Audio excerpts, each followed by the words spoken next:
the greater sciatic foramen, along with the sciatic nerve. We'll go right round to the back to see where it comes out. Here's piriformis emerging. It inserts here, high up on the medial aspect of the greater trochanter. Piriformis is an important muscle to understand because it's closely related to a very important structure, the sciatic nerve. Now we'll look at the two obturator muscles, obturator internus and externus. They lie on each side of the obturator membrane. Here's obturator externus. It arises from the obturator membrane and from the adjoining edge of the ischiopubic ramus. Obturator externus passes backward just beneath the neck of the femur. Here's its tendon, passing laterally to reach its insertion here, below piriformis. Next we'll see obturator internus, which comes around the back of the ischium here from inside the pelvis. We'll go around this way to see where it arises. Here's obturator internus. It arises from this wide area on the ilium and ischium, and from the obturator membrane. It leaves the pelvis through the lesser sciatic foramen. As it passes round the back of the ischium, obturator internus does a 90-degree turn. As it makes the turn, it's joined above and below by these two little muscles, gemellus superior and gemellus inferior. They arise from the ischium here and here. Along with obturator internus, they're inserted here.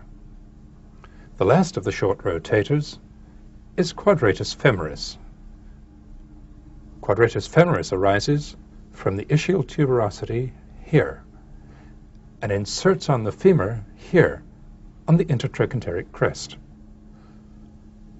All these short rotator muscles have the same action. By pulling the back of the femur medially, they produce this movement, lateral rotation at the hip joint. When the foot is on the ground, the same muscle action produces what appears to be a different movement, rotation of the trunk to the opposite side. So contraction of these muscles has two possible effects, depending on whether the limb is free to move or whether it's fixed. As we'll see, that holds true for every muscle that produces movement at the hip joint.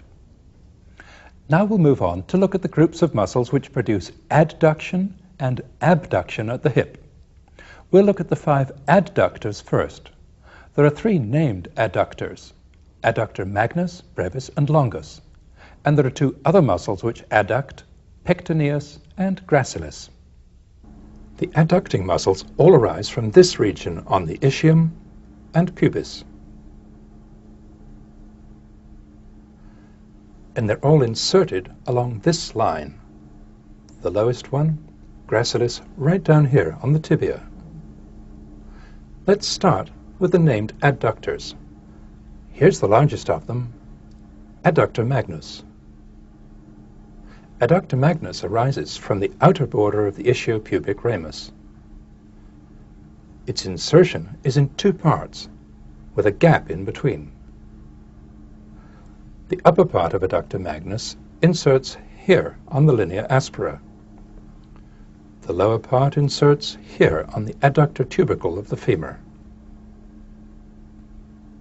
The gap in adductor magnus is the adductor hiatus. The main blood vessels to the leg pass through here from the front of the thigh to the back. The other 2 named adductors, brevis and longus, sit in front of adductor magnus.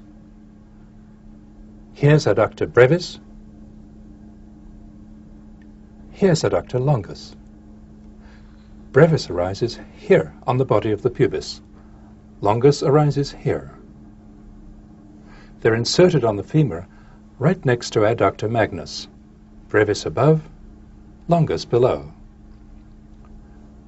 The insertion of adductor longus stops just short of the adductor hiatus. The other 2 adducting muscles are a short muscle, pectineus, and a very long muscle, gracilis. Pectineus is the shortest of the adductors. It arises from this line on the superior pubic ramus. It inserts here, just in front of adductor brevis. Gracilis is the most medial of all the thigh muscles. It arises here on the pubis, and it's inserted all the way down here on the tibia. The main effect of all these muscles is to produce adduction at the hip joint. Gracilis is the first muscle we've met which crosses both the hip joint and the knee joint. We'll be meeting more muscles like it quite soon. A muscle that crosses both the hip and the knee can either act at the hip, at the knee, or at both joints at once. The movement that it does produce is determined by what other muscle groups are acting at the same time. For now, when we look at a muscle that goes from above the hip to below the knee, we'll just look at the way it acts at the